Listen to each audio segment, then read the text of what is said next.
사랑하는 성도 여러분, 우리 기도하고 오늘 큐티 말씀 나누도록 하겠습니다. 하나님 아버지 감사합니다. 오늘 하루를 또 허락하여 주시고 하나님의 말씀으로 시작합니다. 우리에게 말씀하여 주시고 또한 그 말씀 순종하며 나아갈 수 있게 인도하여 주옵소서. 특별히 하나님의 말씀을 잘 깨달아서 그 진리의 말씀 우리 삶 가운데 지키게 하시고 또한 그것을 진리의 깃발을 높이 들며 수호하며 승리하며 나아갈 수 있도록 인도하여 주시옵소서. 감사하며 예수님의 이름으로 기도합니다. 아멘. 오늘 3월 4일 목요일 새벽기도 큐티 말씀을 나누겠습니다. 오늘 본문 말씀은 사도행전 15장 1절에서 11절까지의 말씀입니다. 복음의 진리를 지키기 위한 자리, 우리 영상으로 말씀을 다 같이 읽도록 하겠습니다. 어떤 사람들이 유대로부터 내려와서 형제들을 가르치되 너희가 모세의 법대로 할례를 받지 아니하면 능히 구원을 받지 못하리라 하니 바울 및 바나바와 그들 사이에 적지 아니한 다툼과 변론이 일어난지라. 형제들이 이 문제에 대하여 바울과 바나바 및 그 중에 몇 사람을 예루살렘에 있는 사도와 장로들에게 보내기로 작정하니라. 그들이 교회의 전송을 받고 베니게와 사마리아로 다니며 이방인들이 주께 돌아온 이 일을 말하여 형제들을 다 크게 기쁘게 하더라. 예루살렘에 이르러 교회와 사도와 장로들에게 영접을 받고 하나님이 자기들과 함께 계셔 행하신 모든 일을 말하며 바리새파 중에 어떤 믿는 사람들이 일어나 말하되 이방인에게 할례를 행하고 모세의 율법을 지키라 명하는 것이 마땅하다. 사도와 장로들이 이 일을 의논하러 모여 많은 변론이 있은 후에 베드로가 일어나 말하되 형제들아, 너희도 알거니와 하나님이 이방인들로 내 입에서 복음의 말씀을 들어 믿게 하시려고 오래전부터 너희 가운데서 나를 택하시고 또 마음을 하시는 하나님이 우리에게와 같이 그들에게도 성령을 주어 증언하시고 믿음으로 그들의 마음을 깨끗이 하사 그들이나 우리나 차별하지 아니하셨느니라. 그런데 지금 너희가 어찌하여 하나님을 시험하여 우리 조상과 우리도 능히 매지 못하던 멍에를 제자들의 목에 두려느냐? 그러나 우리는 그들이 우리와 동일하게 주 예수의 은혜로 구원받는 줄을 믿노라. 우리 다 같이 1절부터 한번 살펴보도록 하겠습니다. 어떤 사람들이 유대로부터 내려와서 형제들을 가르치되 너희가 모세의 법대로 할례를 받지 아니하면 능히 구원을 받지 못하리라 하니, 이제 바울과 바나바는 1차 전도 여행을 마치고 안디옥으로 돌아오게 됩니다. 그래서 어제 큐티 말씀이었죠. 그리고 이제 그곳에서 제자들과 함께 오래 있으니라 라고 해서 어느 일정한 기간 동안 오랫동안 이제 머무른 것 같습니다. 이 바나바와 바울이 있었던 이 안디옥 교회에서 유대로부터 어떤 사람들이 이제 오게 되는 것 같아요. 내려와서 형제들을 가르치되, 그래서 그들에게 이제 복음의 말씀을 전하고 또 그들을 가르치는데 무엇이라고 이야기하였냐면 너희가 모세의 법대로 할례를 받지 아니하면 능히 구원을 받지 못하리라 하니 라고 이야기하는 것입니다. 그래서 단순하게 좀 말씀드리면 율법으로만, 그러니까 할례를 받는 것만으로 구원을 받는다고 이야기하는 것은 아니에요.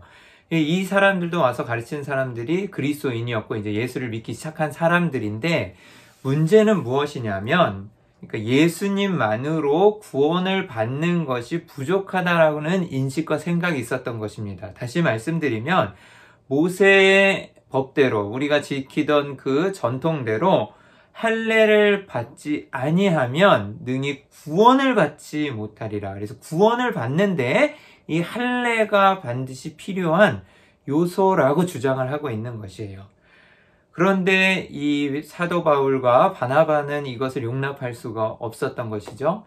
그래서 오직 믿음으로 구원받는다라고 로마서에도 기록하고 있고 그렇게 외치던 바울에게는 이 전적인 하나님의 은혜로 받는 이 구원이 어떤 다른 불순물이 섞여서 또 우리가 그들이 지키던 그 전통을 지키는 그 할례를 행함으로 인하여서 할례까지 받아야 온전한 구원을 이룰 수 있다라는 이 주장을 받아들일 수가 없었던 것입니다.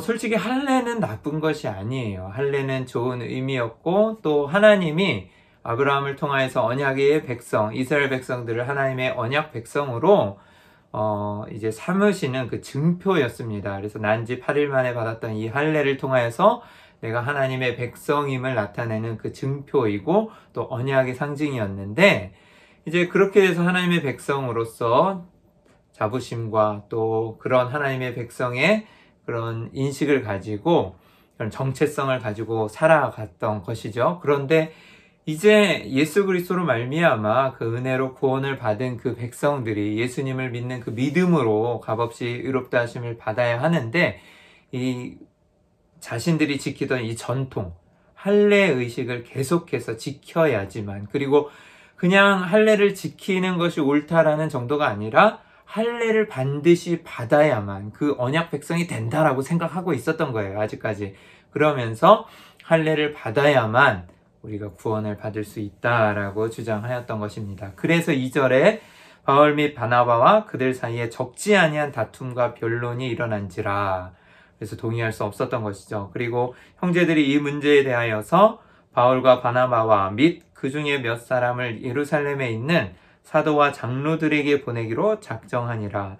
이제 여기에서 해결이 되지 않으니까 예루살렘으로 이제 바울과 바나바와 그 몇몇 형제들을 보내어서 이 문제를 이제 물어보고 지침을 얻고자 하는, 문제를 해결하고자 하는 장면이 나오는 것입니다.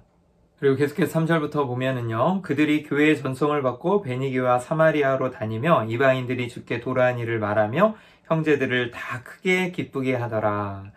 그래서 이제 가는 길에 교회 전송을 받고 이제 베니게와 사마리아로 이제 다니면서 또 이방인들이 주께 도라한 일들을 고하고 또 나누는 장면이 있죠.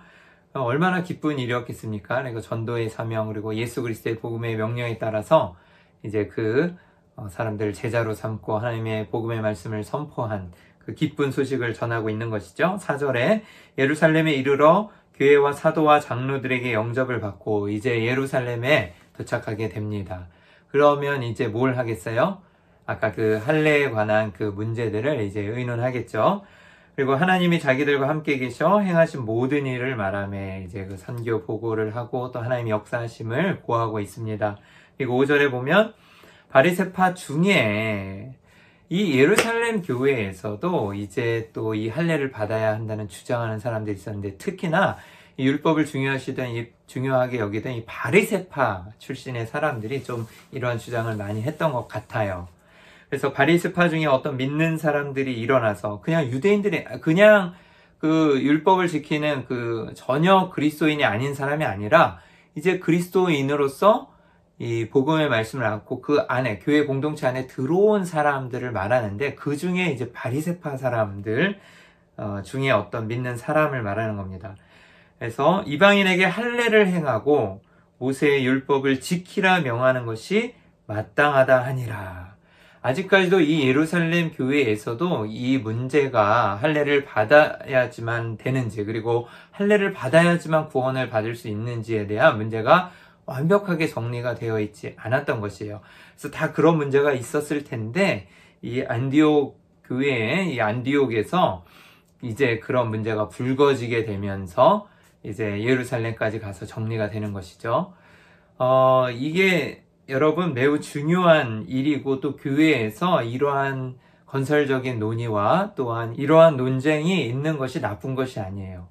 우리 기독교 역사를 보게 되면 치열한 이 교리에 관한 논쟁을 계속 해왔습니다. 그래서 이단을 가리는 것을 주저하지 않았고, 계속해서 교리에 대한 논쟁을 벌여왔던 이유 중에 하나가 이 진리 수호, 다시 말하면 하나님의 이 복음의 말씀을 왜곡하지 않고 하나님의 말씀을 지키고자 했던 이 소중한 진리를 수호하겠다라는 그러한 마음이 있었던 것입니다. 그래서 하나님의 말씀과 다른 사상이나 이 교리는 우리가 받아들일 수 없다라는 그 신념과 믿음이 있었던 것입니다. 계속해서 6절을 볼 것 같으면은요, 사도와 장로들이 이 일을 의논하러 모여, 그래서 이제 이 일을 의논하게 됩니다. 그리고 7절, 많은 변론이 있은 후에, 많은 이제 논쟁과 변론이 있었겠죠. 그 일에 관하여서. 그리고 나서 이제 베드로가 일어나서 말하되, 형제들아 너희도 알거니와 하나님의 이방인들로 내 입에서 복음의 말씀을 들어 믿게 하시려고 오래전부터 너희 가운데서 나를 택하시고 또 마음을 아시는 하나님이 우리에게와 같이 그들에게도 성령을 주어 증언하게 하시고, 이 어디에서 많이 본 내용 아닙니까? 이 베드로를 통한 고넬료 가정을 구원하는, 그래서 이방 땅에도 하나님의 복음의 말씀이 전하여지고 똑같이 우리에게도 임한 그 성령이 그들에게도 임하여서 이제 우리와 같이 그들에게도 성령을 주어 증언하게 하시고 라고 이야기하고 있잖아요. 그래서 9절에 믿음으로 그들의 마음을 깨끗이 하사 그들이나 우리나 차별하지 아니하셨느니라. 이제 동일하게 구원의 역사하심이 이루어지고 있다라고 이야기하는 것이죠. 그런데 지금 너희가 어찌하여 하나님을 시험하여, 이 일을 하나님을 시험한다라고 표현하고 있는 것이에요. 그리고 우리 조상과 우리도 능히 매지 못하던 멍에, 이게 바로 율법의 멍에이고, 또 하나님께 주신 그 계명과 율법을 다 지킬 수가 없잖아요. 그래서 정말 율법을 다 지킬 육체는 이 땅에 하나도 없다고 말씀에 나와 있는 것처럼, 우리 조상과 우리도 능히 매지 못하던 멍에를 제자들의 목에 두려느냐. 제자들은 이제 하나님을 믿고 다시 세움을 받은 그 이방인들이나 아니면 다른 새로 믿게 된 신자들을 이야기하는 것이죠. 그래서 그 제자들의 목에 두려느냐 라고 이야기하면서 마지막 11절에 그러나 우리는 그들이 우리와 동일하게 주 예수의 은혜로 구원받는 줄을 믿노라 하니라. 아멘. 그래서 이제 결론을 딱 맺고 있습니다. 할례를 받음으로 인하여 구원을 받는 것이 아니다. 오직 예수 그리스도의 은혜로 말미암아 우리가 구원을 받는 줄을, 값없이 예수 그리스도의 그 은혜로 우리가 구원을 받는 것을 믿노라라고 선포하고 있는 것이죠. 여러분, 율법은 나쁜 것은 아니에요. 그래서 여기에서 좀 여러분들이 궁금할 수 있는 것이 율법이 어떻게 되는가, 이제 우리 구원받은 자들에게 그럼 우리가 율법을 다 지켜야 하는가, 이런 질문이 있을 수가 있는데요. 율법은 여러 가지 기능들이 있어요. 그리고 율법은 울타리와 같습니다, 여러분. 그래서 하나님이 이스라엘 백성들을 지키시고 안전하게 보호하시기 위한 장치였어요. 이방신들 섬기지 못하게 하고, 또 그들이 하나님의 그 형상을 따라서 정말 하나님의 어떠한 분인지, 그리고 거룩하신 하나님을 쫓아서 그들도 거룩한 하나님의 백성으로 살아가게 하기 위하여서 주신 계명이었던 것입니다.